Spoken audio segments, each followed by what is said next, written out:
I started working for MrBeast 2 years ago. It didn't last long because I got caught up with my ego, and this was during a time when I wasn't uploading on YouTube at all. Sneeko maintained a What it is, guys, it's the boy BlastphamousHD, and today we're here to react to a video called Every MrBeast Member Who Got Fired. Now, speaking from someone who's had to fire about a good 10 people in his life, possibly a couple, actually probably a lot more than that, I can tell you there are a whole host of reasons to have to fire somebody. Terrible work ethic, bad breath, unsolicited butt stuff. But we're not here to talk about any of the employees that I've had to fire. We're here to talk about MrBeast himself. Before further ado, let's get into the video. There are 9 MrBeast crew members who have either been publicly fired or have disappeared without explanation, and we're going to talk about all of them, beginning with Matt Turner, who had one of the more controversial endings to his time working with MrBeast. Matt Turner was initially hired as an editor for MrBeast back in 2018, yet only 5 months after getting hired, Matt would upload a video to his personal channel titled Why I Quit Working for MrBeast, in which he'd explained that he was no longer on the team. Matt would then go on to praise MrBeast, talking about how much he enjoyed the job. This was a dream job for so long. Going to work was a blast each and every day. MrBeast paid for my rent every month when I lived in North Carolina. Me and MrBeast, I still consider friends. Never got in any fights. No one did anything wrong in this situation. If you're watching this, MrBeast, I love you, bro. However, despite ending his message by stating that he loved MrBeast, approximately 1 year and 2 months later, Matt Turner would take to Twitter stating the following: "I'm not going to make a video about my time editing for MrBeast, but I will say that it was the most mentally draining time of my life. I was yelled at, bullied, and called replaceable by MrBeast every day. Being in tears and having mental breakdowns day after day is difficult, and after a while it became too much. Really? After every editing mistake I made, I was made to feel like an absolute idiot." So that's a summary of almost every day on the team. That's what it was like to work for MrBeast, and that is why I don't work there now. While Matt might have thought that his MrBeast call out would command a bunch of respect and sympathy, the opposite of this happened, and everyone instead began to stick up for MrBeast. Yeah. I think people are jumping to conclusions with this MrBeast stuff. If this editor really was harassed like that, wouldn't he have spoken up sooner? He's one of the most famous YouTubers, so it would have been easy to start accusing him. I think the bullying is just over-exaggerated. So basically, MrBeast's editor is a kid who hasn't experienced the real working world, so throws a tantrum and starts slamming MrBeast with unsupported allegations the moment it gets tough.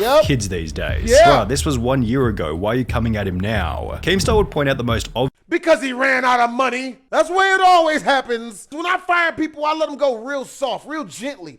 Obvious flaw with Matt's Twitter thread. I just find it very strange that he's coming out saying all this negative stuff about MrBeast when a year ago, when he actually left, he uploaded a video saying it was the greatest time of his life. Whilst others came forward stating that they had a great time working with MrBeast. I've known MrBeast for over 3 years now, and I was helping him with graphics for his channel. I don't even have one experience of him being mean or disgruntled to me in any way. He was always very kind and very nice. Which was once again echoed by Keemstar. I talked to one of his employees and he seemed like he loved working for him, and MrBeast seemed like a really cool, genuine guy. Things became even worse for Matt after MrBeast had a phone call with Keemstar. And what MrBeast told me is basically like when they fired him or whatever, they gave him $10,000. And they got him a job at Sword. And shortly thereafter, Matt deleted the tweets and was even brave enough to claim that his Twitter had been hacked. Despite basically being laughed off the internet, Matt Turner continues to upload van life videos, one of which including a pretty weak apology to MrBeast. If anyone was offended by me saying that that wasn't the best experience, well then I do apologize. With the whole ordeal being summarized by YouTuber prison mate Luke. What did you gain from it, really? A little bit of clout from the beginning. You destroyed any chance of you having an actual YouTube career, and all of those views went away immediately. And now you're just forever tainted with the fact that you're just the guy that lied about MrBeast. However, Matt Turner wasn't the only person to try and expose MrBeast before having it backfire terribly. Back in 2018, FlyDoesYT. I would love to say he's uncancelable, but honestly, to tell you the truth, being an entertainer these days, especially a YouTuber, they'll find something. And if they can't, they'll just make something up, which is, you know, what happened with me. Oh yeah, you're just, you know. He uploaded a video titled My Experience Editing for MrBeast, Worst Week of My Life, in which he'd foolishly accused MrBeast of faking the content before going on to make the bizarre point that MrBeast didn't even appear in the videos. When you make a YouTube video for your channel, you should, we'll go film your video without you. That's cool, yeah. The claims were so outrageous that MrBeast himself took to Twitter before stating, "If you think I'm faking my videos, then ask the streamer to whom I gave hundreds of thousands of dollars when they they get them. Go and ask somebody who got part of the $500,000 that I gave away this year when they got it. You will not find a person who said I did not give them any money. These tweets were followed by MrBeast appearing on Drama Alert, where he'd explain the situation from his perspective. I paid for his plane ticket, his Uber, his hotel for a week, his Uber, and his plane ticket, which he made a 25-minute quote-unquote exposing video on me, but doesn't mention that I spent thousands of dollars getting him here, paid him $750 for like 5 days worth of work, which is really good pay. He has all these issues, quote-unquote, but he doesn't say any of them to me while he's here. He doesn't talk to me while he's here. He just bundles it all up so he can make this 25-minute video and blow everything out of proportion when he gets home. Before going on to absolutely destroy the claims that his videos were fake. My videos aren't fake. Like, I counted to 100,000. I watched Dance to Your Dead for, whatever. I give streamers $30,000. It's just slander from his part. Whilst providing an explanation for why he wasn't able to fully appear in one of the videos. I have Crohn's disease. Most of you don't know what it is. It was really acting up. So I said, hey, you guys go film the rest of the video. I want to go nap. I got to take it easy. Now he's making an exposed video like, oh, MrBeast doesn't film his own videos. Like, what are you going on about, man? You're trying to pin the fact that I have an illness on me. And like, I'm not public about this type of stuff. Which once again prompted a former employee to come out stating, as someone who is friends with both MrBeast and Fly, it is my unbiased opinion that Fly is in the wrong. Unlike Matt Turner, Fly has since had a relatively successful career, having built a channel with over 300,000 subscribers, yet he hasn't been nearly as successful as Jake the Viking, who's been able to show that a peaceful ending with MrBeast is always the most beneficial path. Jake appeared on the MrBeast channel for the first time back in June 2018, as Jimmy required a strong character to include within the videos. Can you dip this in the water tank for me? It's really heavy, but you're like a big boy. At this point in time, the content was often quite physical, and therefore having Jake as a member of the team worked out perfectly. However, by early 2020, the content became less focused on physical challenges, and as a result, Jake began to appear in fewer and fewer videos. He'd be seen one last time in $60,000 Extreme Hide and Seek Challenge, which was followed by a comment to Jake's TikTok 2 months later asking, are you still working with MrBeast? To which he'd respond, lol nah, they fired me. 9 days later, Jake would clarify this comment by uploading a now incredibly viral video titled Why I Left MrBeast, in which he'd explain why he'd been let go. And it came down to my piece no longer fit the puzzle, if that's the best way to put it. Before discussing how he wanted to leave anyway, so he could pursue content creation under his own name. It was a mutual leaving. I'd already told him multiple times, what I wanted to do was kind of be my own boss, do my own thing. Me and Jimmy did not have any type of falling out,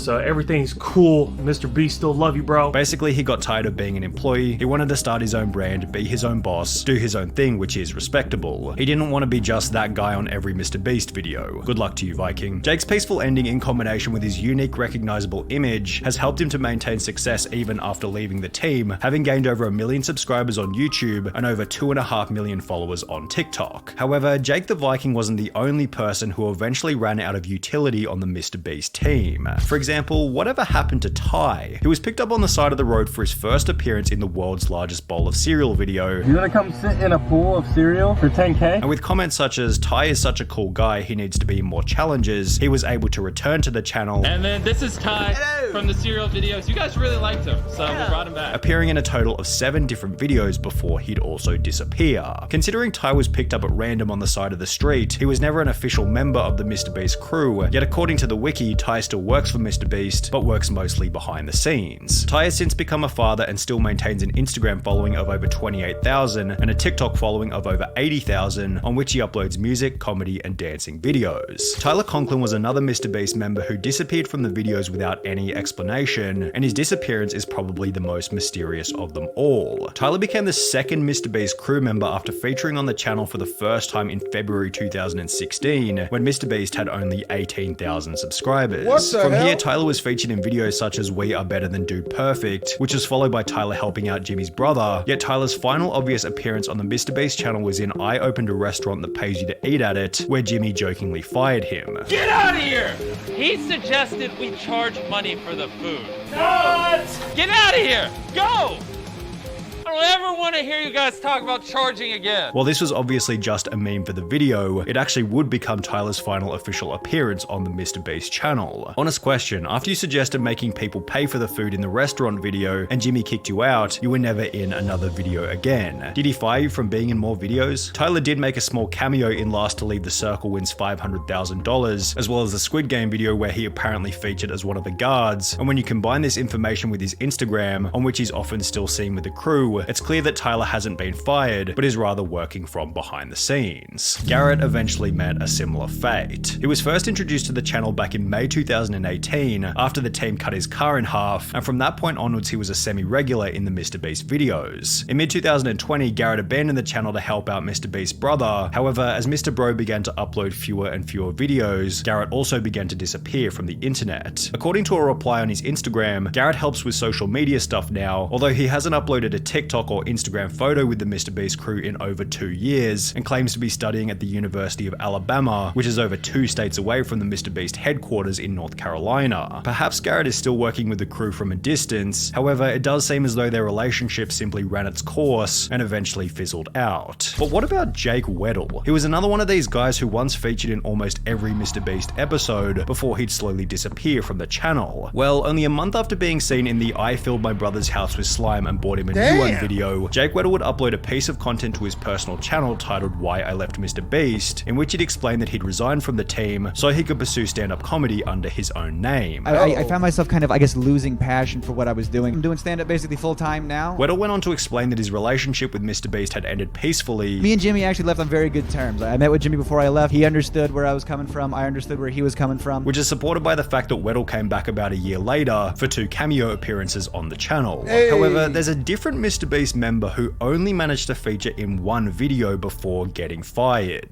Sneeko. Now, to avoid any unnecessary damage to MrBeast's image here, we need to specify that this was back in 2018, long before Sneeko had the reputation that he has now. Back then, Sneeko's content consisted of deeply meaningful, unbiased videos, which featured a unique editing style more advanced than almost anyone else on the platform. Anybody who was a fan of Sneeko at the time can vouch for how incredible his videos were, and with this in mind, it's really no wonder that MrBeast gave him a shot on the team. Sneeko made his first appearance in the I built a working car using only Legos video. However, as explained by another video uploaded to Sneeko's personal channel titled The Most Important Lesson I Learned Working for MrBeast, his employment didn't last for very long. I started working for MrBeast 2 years ago. It didn't last long because I got caught up with my ego, and this was during a time when I wasn't uploading on YouTube at all. Sneeko maintained a level of respect toward MrBeast even after leaving the team. However, the same can't be said for Marcus Pearson, who became the most controversial firing in MrBeast history. When Marcus was first introduced to the channel back in 2019, he quickly became a fan favorite. However, after being featured in the MrBeast Christmas special that very same year, Marcus stopped appearing in any of the videos. 5 months later in May 2020, a fan would ask on Marcus's TikTok, "When you coming back to MrBeast challenges?" to which he'd respond to ask him, implying that maybe Marcus had been left in the dark about his future involvement on the channel. Approximately 3 months later in August 2020, Marcus was officially removed from the team, although unlike most of the other MrBeast members, Marcus didn't leave peacefully. So I gotta destroy him, bro. So I'm gonna destroy you, bro. I'm gonna destroy you eternally. For a long ass time, you gonna feel this. You gonna feel this tomorrow, the next day, and the next day. You ain't gonna forget about this. Marcus would take to Instagram and post a 12-minute story in which he'd make some absolutely delusional claims, such as MrBeast started the pandemic. He started this pandemic for a reason. Marcus was a leader whilst MrBeast was a follower. I was born a leader, and he was born a follower. He was stealing sauce. I was borrowing sauce and paying homage. You feel me? Before going on to state that he thought MrBeast was a broken person for firing him. The only conclusion that I can make is that he's broken somewhere else. That's the only conclusion that I can come up with. While it seemed like Marcus's goal was to discredit MrBeast, the only person he seemed to discredit was himself, given Marcus's rant was so delusional and unfounded that it just made him look like an idiot. It's been stated all around the internet that Marcus was fired because of unacceptable behavior and a drug problem, although there's no evidence anywhere to support these claims. MrBeast stated in a podcast that their revenue dropped massively at the start of the pandemic, and the more likely reality was that Marcus was fired to save money on wages during a tough economic time. Marcus maintains an Instagram following of around 75,000, yet he's only made 1 post in the last 2 years, showing that his rant against MrBeast also marked the end of his online career. Damn. Hope you guys enjoyed the video. If you did, make sure to comment, like, and/or subscribe. Twisms!